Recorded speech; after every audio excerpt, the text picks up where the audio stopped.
Olá, meus amigos, tudo bem? Sejam bem-vindos ao nosso primeiro encontro, ao nosso primeiro bate-papo sobre a reforma constitucional, a reforma tributária, emenda constitucional número 132. Eu sou o professor Ricardo Bastos, eu estou iniciando com vocês um bate-papo que durará mais ou menos 6 a 7 encontros, convidando vocês para que a gente venha, para que nós tenhamos condições de debater, para que a gente consiga estudar toda essa mudança do texto constitucional atual. O que essa emenda constitucional número 132 mudou tanto? Eu sou professor de Direito Tributário aqui em Brasília já há alguns anos, eu sou doutor em Direito, escritor, coordenador de algumas obras, acompanho a reforma desde o seu início, lembrando já que essa reforma não é de hoje, ela já tem um longo processo, essa reforma não é recente, ela já vem sendo discutida no Congresso há um tempo, apesar da votação ter sido muito rápida, como todos nós acompanhamos aí pela mídia. Então, nós estamos no momento ideal para estudar, para entender toda essa mudança do sistema constitucional tributário. Aqui, os nossos encontros e o nosso curso, nós teremos a oportunidade de nos debruçarmos sobre todas as alterações constitucionais que essa emenda, que a nossa reforma tributária fez. É a partir da emenda 132 que nós iniciaremos o nosso estudo para entender como é que ficou o nosso sistema constitucional tributário. Será que nós tivemos uma mudança na Constituição efetiva? Como é que ficou o nosso texto constitucional? Como é que ficou a estrutura do nosso sistema constitucional tributário? Então, é aqui que reside o nosso foco. É a partir dessa mudança, dessa estrutura normativa constitucional nova que nós iremos trabalhar. Eu quero lembrar vocês que a reforma ela não se limita às alterações do texto constitucional. Nós temos, anotem aí, gente, 19 projetos de lei, entre eles o 108, que é o que foi apresentado pelo Congresso, pelo governo, no Congresso Nacional, tá, que vão regulamentar dispositivos da nossa Constituição. Então, nosso curso aqui, para o qual eu convido todos vocês, vai ter como objetivo entender a mudança na Constituição de 1988. A emenda já está vigente. A emenda já está válida, o texto constitucional já está alterado. Nós temos diversas alterações que precisam ser compreendidas por nós. A emenda constitucional 132, ela fez alterações em todo o corpo da Constituição Federal. Ela alterou as normas fora do sistema constitucional tributário, ou seja, fora do 145 ao 162 da Constituição. Ela alterou o ADCT, e como alterou o ADCT, vocês vão ficar impressionados com o tanto de mudanças que o nosso ADCT teve, e alterou alguns dispositivos ao longo da nossa Constituição. Então, nesse primeiro momento, eu convido vocês a ter uma visão geral da reforma. Vou apresentar para vocês aqui a alteração numa perspectiva ampla, alguns dados, algumas curiosidades sobre essa reforma que todos nós estamos comentando. O nosso curso vai trazer passo a passo, dispositivo por dispositivo, claro que a partir do sistema constitucional anterior, como a nossa Constituição Federal tributária ficou. Qual o desenho da nossa Constituição tributária atual? Então, o que eu quero que a gente entenda? Nesse primeiro momento, só para vocês terem noção dos números, nós temos que entender a grandeza da emenda constitucional número 132. Ela fez 323 inserções no texto. O que são essas inserções, professor? Você der um Ctrl F, fizer uma pesquisa na Constituição Federal, você vai achar mais de 300 dispositivos, mais de 300 vezes a expressão emenda constitucional 132. Pode ter alguma variação, dependendo do critério de pesquisa que você use, tá bom? Mas a gente precisa entender isso, o impacto dela, tá? A expressão emenda constitucional aparece 16 vezes. A expressão redação dada pela emenda aparece 23 vezes. E a expressão incluído pela emenda 132 aparece 284 vezes. Claro, gente, pode ser estimativa, tá? Dependendo da pesquisa que você faça, pode dar uma alteraçãozinha na palavra que você usou como critério de pesquisa. Mas para o que isso é importante para a gente? A gente tem que entender que nós temos 23 alterações dentro do sistema tributário nacional. Podem parecer poucas, né? Mas é muita coisa. Nós temos, fora do sistema tributário nacional. Dentro do sistema tributário nacional são 170 alterações. Essas 23 alterações podem ser poucas, né? Mas vocês vão ver que são muito importantes. Dentro do sistema foram 170 alterações. E no ADCT foram 130. Aqui, gente, esses números, claro que sempre pode ter uma variação ou outra dentro do que se considera alteração, né, dentro do que se considere como sistema tributário nacional, mas o que eu quero chamar a atenção de vocês? É para o tamanho das mudanças. É para o tamanho de alterações, o tamanho de inserções do nosso texto constitucional. Sem dúvida nenhuma, se não a maior, uma das maiores emendas constitucionais que a nossa Constituição já teve. Claro que nós tivemos emendas importantíssimas, né? Reforma da Previdência, emenda 45, né? Só aqui as duas mais impactantes do nosso sistema constitucional. Então, o que a gente tem que entender? A primeira noção, e que eu quero que vocês prestem atenção, que nós vamos trabalhar no nosso curso, é o que a gente chama aqui de sistema, né? Professor, eu já ouvi falar que sistema constitucional, que sistema é uma expressão engessada. Tem professores e professores renomadíssimos no nosso país que não gostam da palavra sistema, que preferem, por exemplo, a palavra matriz tributária brasileira. Mas aqui eu vou propor para vocês a noção de sistema numa perspectiva ampla. Quando eu falo em sistema constitucional tributário, eu não estou me limitando ao que tem lá no título 6 da tributação e do orçamento do 145 ao 162.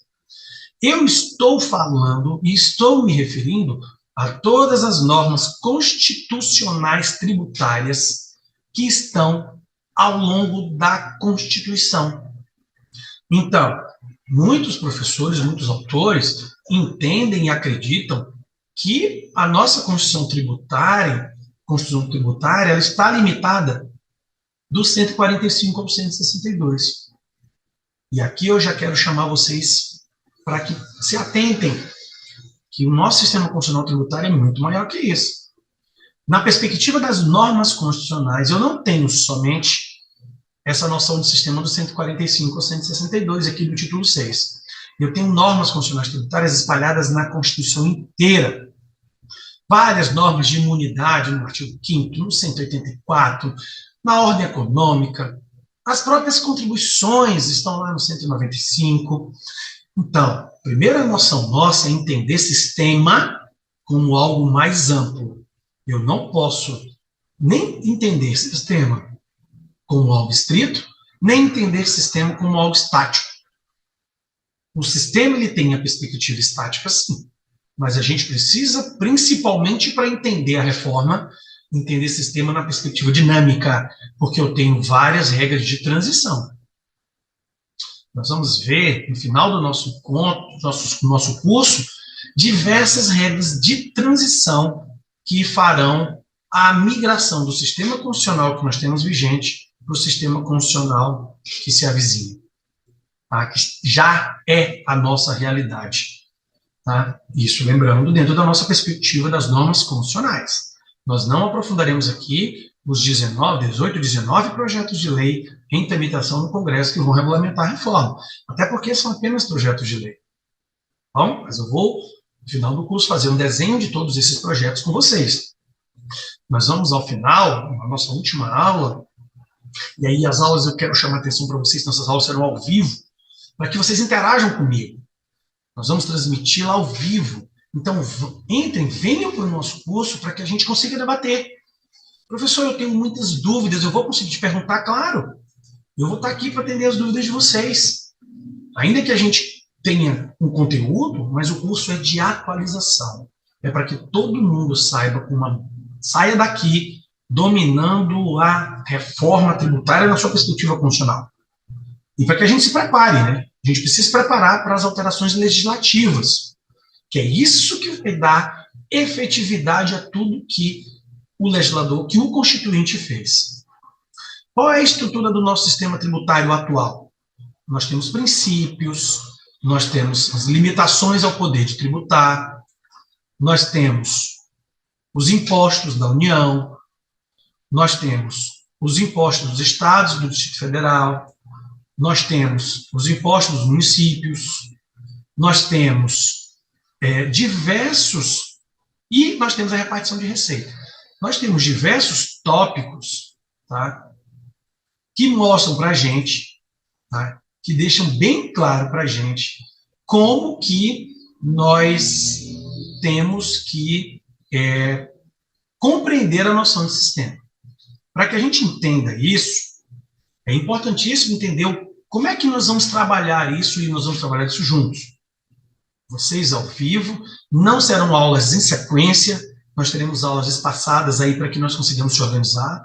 Nem eu tenho agenda para isso, acho que nem a maioria de vocês também tem. As aulas de vocês ficarão gravadas, né, para que os alunos do curso possam assistir em outro momento.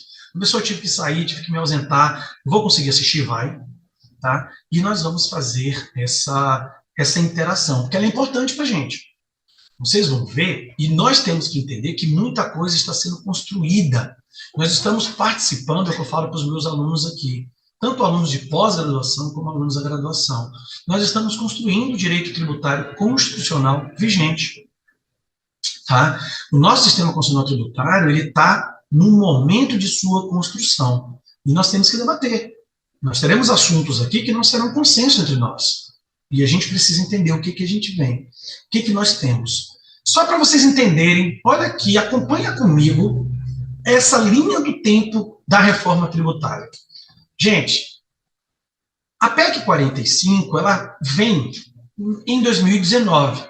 Professor, mas já tinha um texto anterior? Sim, tá? Tem vários textos anteriores, mas a PEC 45 foi que ganhou força. Foi ela que puxou o que nós temos de reforma tributária atual.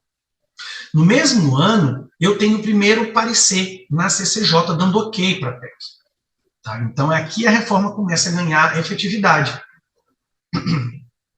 Olha como ela caminhou rápido. Em junho do mesmo ano, a gente tem a montagem da comissão especial da PEC na Câmara dos Deputados.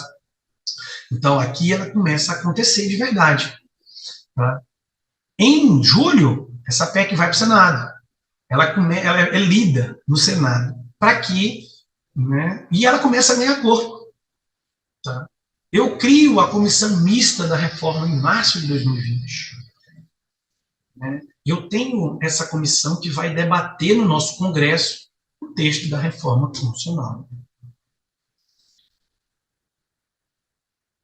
Em julho de 2020, existe um PL que é interessante, que impacta na reforma, que é o projeto de lei que trabalha a criação da CBS. Isso também entra, em algum momento, no debate.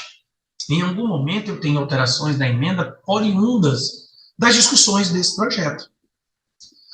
E aí, nós temos em 2021, tá, o início, vamos dizer assim, o começo desse caminhar mais efetivo. Tá? Eu tenho requerimento de urgência de alguns projetos de lei, a exemplo do PL 2337, que vai também ser discutido no âmbito da comissão de reforma. Tá?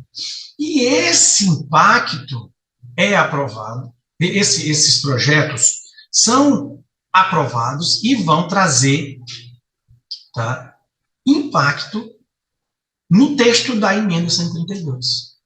A PEC 110, tá, ela vem ali com toda a ligação com a 45. Então, são elas que vão caminhando até chegar, né, à designação do relator da PEC 45, deputado Aguinaldo Ribeiro, e a coisa começar a crescer. Aqui em 2023, PEC 110, PEC 45, né, o PL 2337, todos esses... Por que eu trouxe esse marco, gente? Óbvio que isso aqui tem N intercorrências ao longo do percurso, né? É óbvio que a gente sabe disso. Mas aqui é mais ou menos para a gente entender o caminhar dessa reforma, dessas mudanças dentro do nosso Congresso Nacional. Tá? É importante, eu escolhi alguns marcos, alguns tempos, no próprio processo legislativo, eu tenho ele na íntegra, e aí vocês podem acessar isso lá no site do Congresso. É legal a interpretação, a leitura e a observação do trâmite, porque vocês vão perceber que em algum momento a coisa acelera muito. A coisa acelera muito. Olha aqui, ó. Tá? Olha aqui, no 2023, ó. Olha como a coisa começa a correr. Olha como a coisa começa a caminhar. Olha aqui o que acontece. A promulgação dela em 20 de dezembro. Então, de 2019, a gente percebe que ela vem caminhando no ritmo, eu tenho projetos de emenda diferentes, e em 2023 ela acelera. E aqui eu quero chamar a atenção para que a gente reflita. E vocês podem acompanhar isso. Baixem a íntegra da tramitação da emenda, está disponível no site da Câmara. Tá? Baixem a íntegra. E vocês vão ver, e aqui é uma preocupação, eu já oriento, já advirto a todos os meus alunos. A emenda não é feita só de flores. Não vamos entrar no oba-oba legislativo, eu na qualidade de professor, pesquisador na área tributária, de autor. Tá? O meu doutorado foi sobre repercussão geral, inclusive o meu livro já está disponível, o livro da minha tese. Eu trabalhei repercussão geral, o impacto da repercussão geral e o papel no nosso sistema tributário nacional. Se vocês tiverem a oportunidade de entender, eu falei da relevância da repercussão geral para o direito tributário, o impacto das decisões em repercussão geral. A força que é a repercussão geral para fazer subir um recurso extraordinário. E aqui, por que, professor, que você está mencionando repercussão geral aqui? Porque dentro da reforma, tá, eu tenho algumas teses de repercussão geral que foram absorvidas e foram trazidas para o texto constitucional. Então, eu indico a vocês a leitura do livro, é um livro pequeno, um livro acadêmico, em que eu falo da repercussão geral como macro-requisito de admissibilidade do recurso extraordinário. E aqui, uma crítica que eu faço à reforma. A velocidade de tramitação dentro das nossas duas casas legislativas. Gente, é óbvio que no Congresso ela está caminhando faz tempo, eu tinha outras emendas que tratavam, outros projetos de emenda que tratavam, que viraram a emenda, né, constitucional número 132, mas de julho de 23 a dezembro, a coisa caminhou muito rápido. Claro que aqui eu também tenho que fazer um registro e um elogio ao Congresso, porque diversos colegas, a própria OAB, teve um papel importante nos debates na Câmara, tá? A OAB se desdobrou, a OAB-DF se desdobrou, tá? O Conselho Federal da OAB também teve uma participação, algumas outras ordens seccionais também participaram efetivamente de alguns debates na Câmara. Tá? Isso foi importantíssimo que a sociedade civil e a nossa ordem dos advogados esteve lá dentro, um trabalho muito legal. Mas ainda assim, gente, vocês vão observar que a coisa foi muito rápida, a coisa foi aprovada muito rápido. Claro que agora, né, nós temos o início de uma outra fase, que é a fase da, vamos dizer assim, da efetividade da emenda, que são as leis que vão dar efetividade. Só a parte constitucional da nossa reforma não vai dar efetividade para a nossa mudança legislativa. Eu preciso das leis para que o sistema ganhe efetividade, para que o sistema ganhe prática. Então, aqui eu chamo a atenção de vocês, observem depois, analisando com calma, que realmente a coisa foi muito rápida, e eu não sei se alguns pontos foram debatidos da forma como teria, e nós vamos ver isso aqui no dia a dia das nossas aulas, tá? Gente, o que eu tenho de reforma tributária? Eu tenho um destaque do projeto de lei, o 68, o 108, que foi apresentado meses depois, tá? São projetos mais robustos, e aí fica a leitura, tá?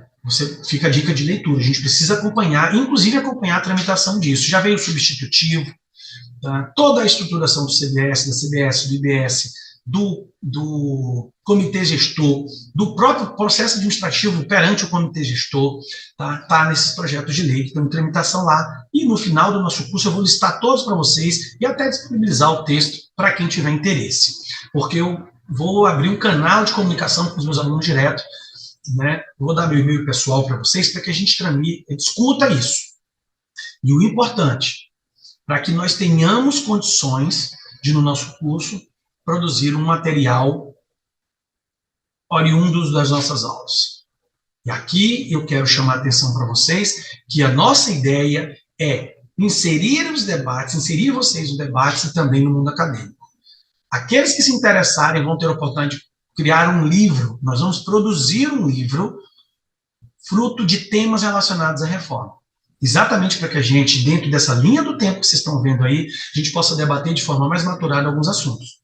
Vocês viram que a coisa foi um pouco corrida, tá? Então, aqui é um ponto importante. A nossa ideia é trabalhar um e-book ao fim dos nossos cursos. Por isso, essa primeira aula, uma aula mais geral, para apresentar para vocês isso.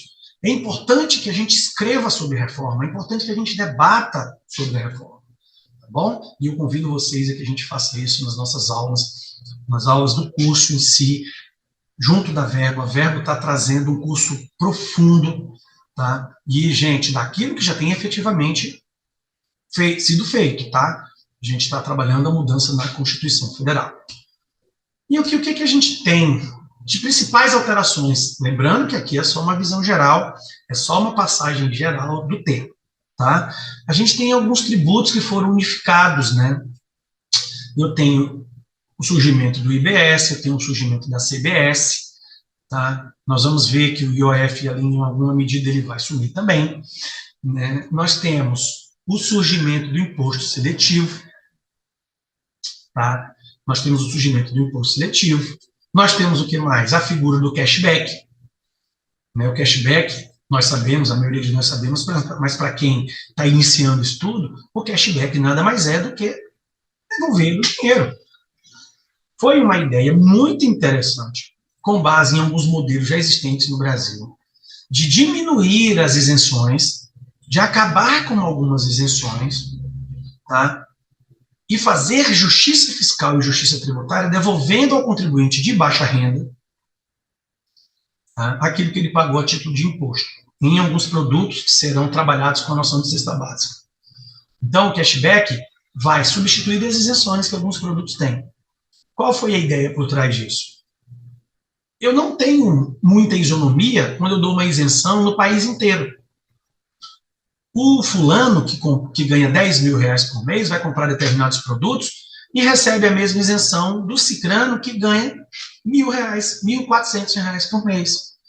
Então, até como medida de isonomia, como medida de justiça tributária, foi discutida essa figura do cashback, tá? E aí precisa discutir como é que isso vai ser implementado, né? Como que o cicrano que ganha 10 mil não vai receber de volta e como que o fulano, ou vice-versa, nos nossos personagens, como que eles receberão se ele ganha pouco, né? Então, o cashback é muito interessante. Nós vamos entrar nessas figuras todas aqui no nosso curso. IPVA não é só para carro e estrada, carro com pneuzinho na estrada, não, tá? IPVA mudou. IPVA agora atinge algumas aeronaves, IPVA atinge algumas embarcações, e a gente vai ver o que tem de polêmica por trás disso, né? O que está por trás dessas mudanças. A nossa Constituição trabalhou o IPVA numa perspectiva mais ampla do que nós tínhamos anteriormente. Gente, eu tenho aqui um ponto importante da emenda, é a adoção de alguns princípios tributários que já ocupavam o nosso sistema, né? Mas agora eles estão expressos lá no 145, né? Simplicidade, transparência, justiça tributária, cooperação e defesa do meio ambiente. Professor, mas eu já tinha isso, já tinha sim. O judiciário já trabalha esses princípios, a doutrina já trabalha esses princípios de uma maneira muito mais, vamos dizer assim, já há mais tempo. E a Constituição agora incorporou isso e recebeu toda essa toda essa literalidade, né? Agora a gente tem também e um princípio aqui que eu já ia esquecendo, o princípio da neutralidade fiscal. Muitos acham que não é princípio, tá? Que é uma técnica. Mas, enfim, a técnica ou o princípio da neutralidade também está prevista na Constituição. Tá? E nós vamos ver tudo isso aí. Nós temos a figura do split payment, tá? Um instituto polêmico, né? Polêmico, bem polêmico, que a gente vai trabalhar, que nada mais é do que o repasse imediato, né? O pagamento imediato, a entrega imediata da arrecadação do tributo para quem de direito. Nós vamos entender a origem do split payment. É uma figura bem interessante e que às vezes é trabalhada aqui no Brasil de um modo muito superficial, até porque é uma discussão recente, mas o mundo já faz isso já tem um tempo. Tá? Nós vamos entender essas figuras todas aqui. Tá? O texto constitucional trabalha agora como princípio, até como uma regra impositiva, a atenuação da regressividade. Tá? A regressividade fiscal nada mais é do que vamos dizer assim, a adoção expressa de uma discussão, de um trabalho, de uma conversa que nós, professores e escritores, já travamos há muito tempo, que a nossa tributação sobre o consumo ela é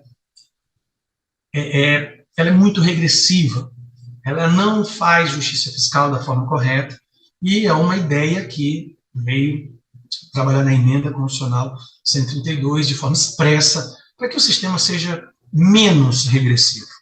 Né? O sistema tem que ser, eu tenho que ter, sim, tributação progressiva, tributando mais quem ganha mais.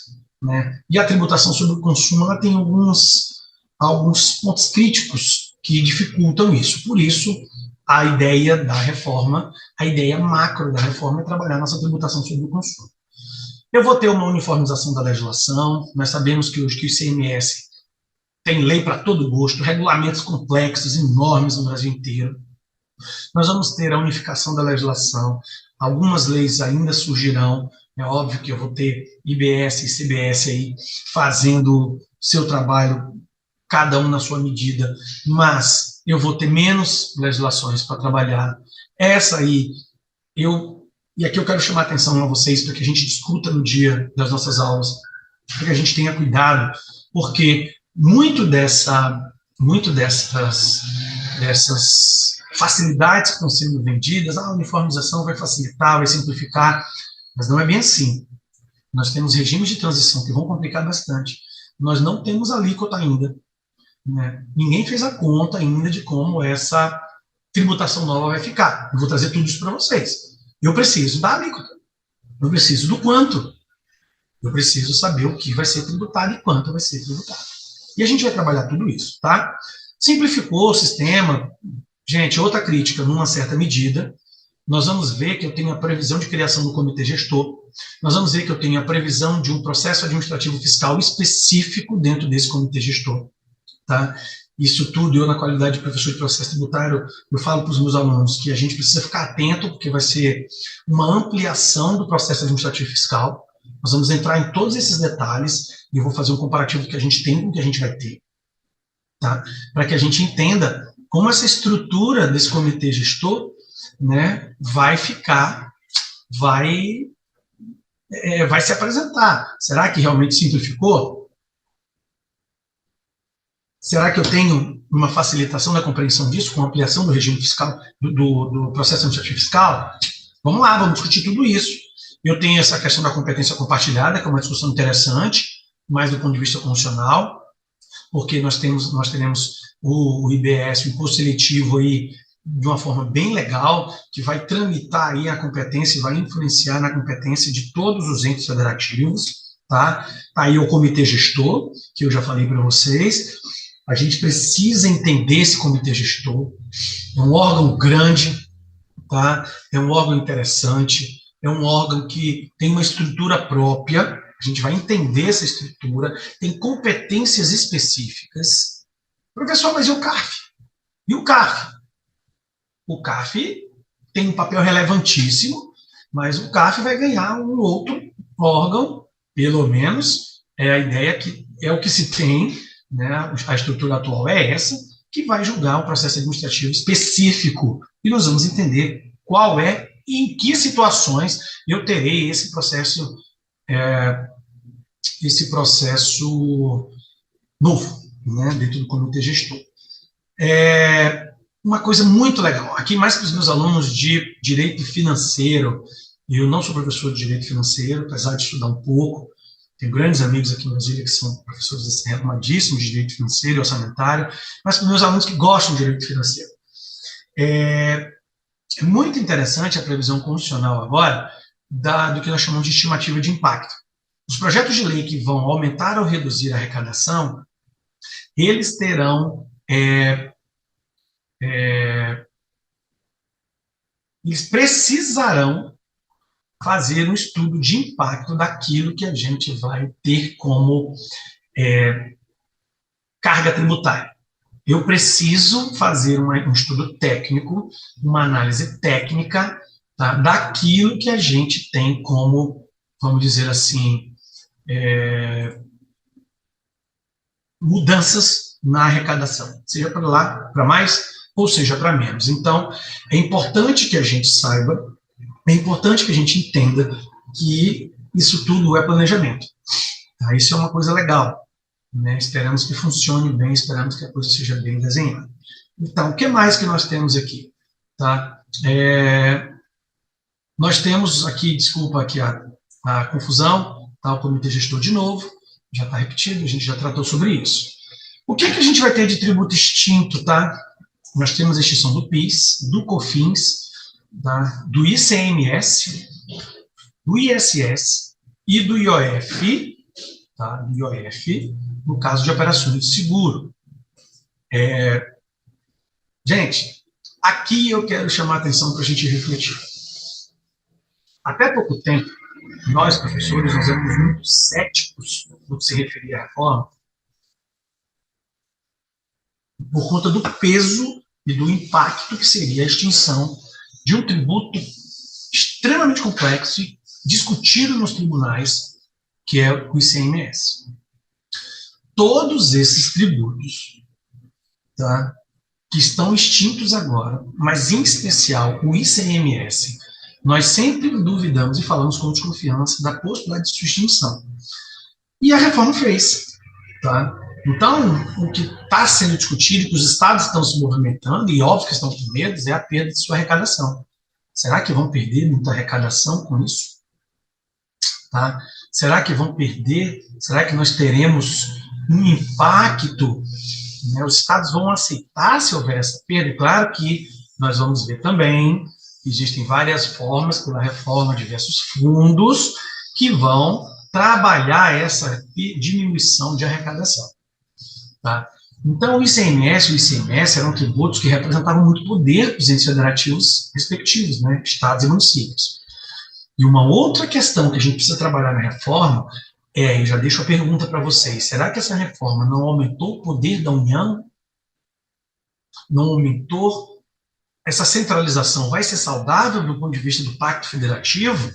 Muita gente está dizendo que sim, que essa simplificação da legislação, essa unificação, ela é saudável. Mas nós temos vários e vários colegas criticando esse aumento de poder dentro da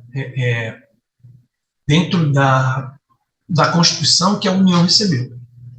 Tá? Então, fica aqui para a gente debater isso ao vivo. A gente precisa discutir tudo isso. Tá? Eu preciso discutir com vocês esses temas. Tá? O que nós temos aqui como criação? Tá? Nós temos como criação de tributos, nós temos o IBS, tá? Nós temos o IBS, nós temos a CBS, que aqui nós iremos discutir, porque a Constituição regulamenta de modo bem, não sei também se é uma ideia interessante, tantas normas constitucionais sobre os tributos, mas nós vamos discutir isso, tá? O imposto seletivo, gente, eu tenho 3 tributos criados que vão trabalhar. E o imposto seletivo, que é o que muita gente está chamando de imposto do pecado, né? Que é o imposto sobre atividades consideradas prejudiciais à saúde. O que é prejudicial à saúde? Né? Nós vamos discutir tudo isso e entender em todos esses. Aqui é um resuminho dos tributos que são extintos, aqui não tem o IOF, né? O IOF seguro, tá? Mas é um quadrinho que a gente vai esmiuçar, disponibilizado no próprio site do Senado, tá? Para facilitar a nossa compreensão. Então, o que a gente precisa entender? Também como é que ficaram os benefícios fiscais. Ó, vão acabar diversos benefícios, a não ser alguns específicos relacionados ao que nós chamamos de regimes diferenciados. Tá? Nós vamos entrar nesses regimes. Nós temos a questão do transporte, a questão do gás de cozinha, nós temos situações específicas na própria Constituição que precisarão ser debatidas por nós e compreendidas. Como é que ficarão as isenções que nós temos nos estados? Né? O que a Constituição vai falar disso? Como é que isso vai ficar? O que são esses regimes diferenciados? Né? Tá aqui, ó. Aqui um breve resuminho deles. Ó. Redução de alíquota aplicável a uma seleção de bens que vai estar prevista em lei. Autorização para algumas pessoas não aderirem CDS ou IBS também tem que estar prevista em lei. Crédito presumido em algumas situações, tá, do IBS e de CBS. Então, nós vamos entender o que a Constituição fala disso. Aqui nós vamos entrar item por item, dispositivos por dispositivo da Constituição, para a gente discutir esses assuntos. A gente precisa discutir isso, gente. E a gente precisa escrever sobre isso. Eu quero chamar vocês para a gente escrever sobre esse assunto. Tá? Vamos publicar juntos, vamos fazer um livro sobre a reforma, vamos fazer doutrina. Agora é a hora da gente se manifestar. Né? Então, aqui, ó, outro ponto polêmico demais, isso aqui também é do site do Senado, são as regras de transição, tá? São as regras de transição. Como que esses tributos começarão a valer e quando que os outros serão extintos? A gente tem muita regra de transição na DCT, tá? E nós vamos discutir todas. Nós vamos entender todas, tá? Como é que ficará a tributação? Eu tenho tributação simultânea? Tenho.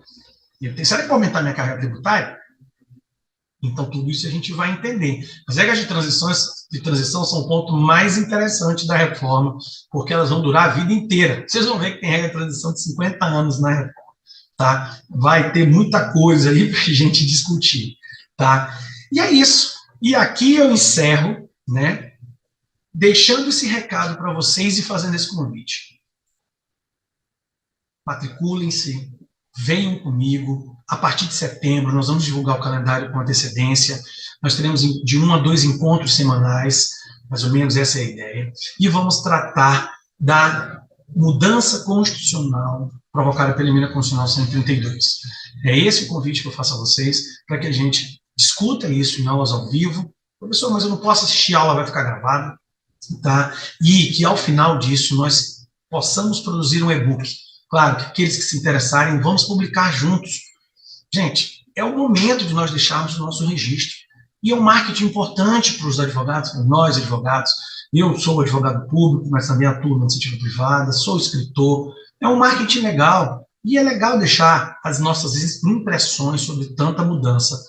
Né? O que nós sugerimos, até podemos apresentar como sugestão para os projetos de lei que virão, mas sempre na perspectiva do direito constitucional tributário.